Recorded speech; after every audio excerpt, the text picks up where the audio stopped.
कभी कभी आप अखबारों में एक आर्टिकल छपता है जिसमें जब हर बरसात के पहले एक मंदिर का जिक्र होता है और मंदिर में एक विशेष पत्थर का भी जिक्र होता है और उस पत्थर में अगर नमी आती है तो अंदाज़ा लगा लेते हैं कि वर्षा कब आएगी और नमी की मात्रा के आधार पर ये पता लगा लेते हैं कि वर्षा कितनी होगी।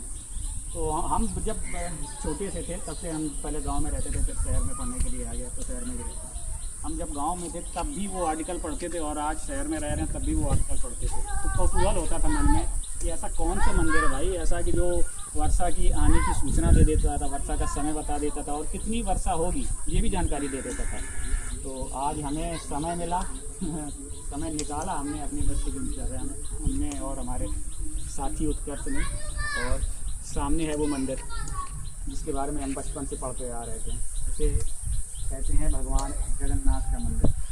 तो बेहटा बुजुर्ग एक भीतर गांव ब्लॉक पड़ता है, उसमें एक गांव पड़ता है बेहटा बुजुर्ग। उस गांव में ये मंदिर है भगवान जगन्नाथ का।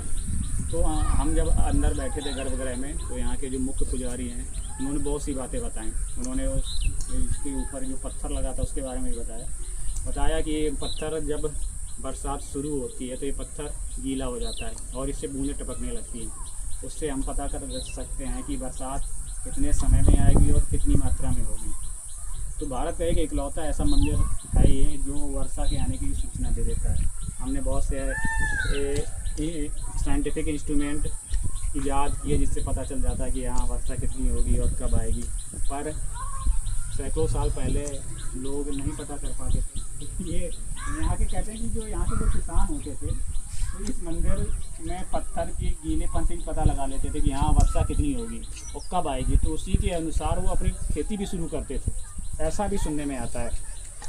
तो अपने आप में मंदिर ये एक इतिहास है। एक मुख्य बात और यहाँ के पुजारी जी ने बताई कि जो भगवान श्री राम के वंशज थे वो भी इस मंदिर में दर्शन करने आते थे और उस मुख्य मंदिर जो मुख्य मूर्ति है उसके नीचे एक मूर्ति लगी है।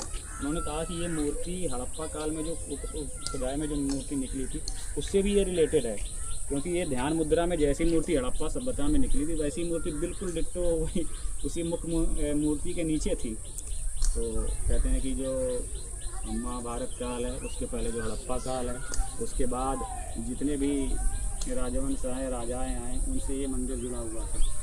ये मंदिर अपने आप में इतिहास है। समय अगर मिले तो ज़रूर देखिएगा।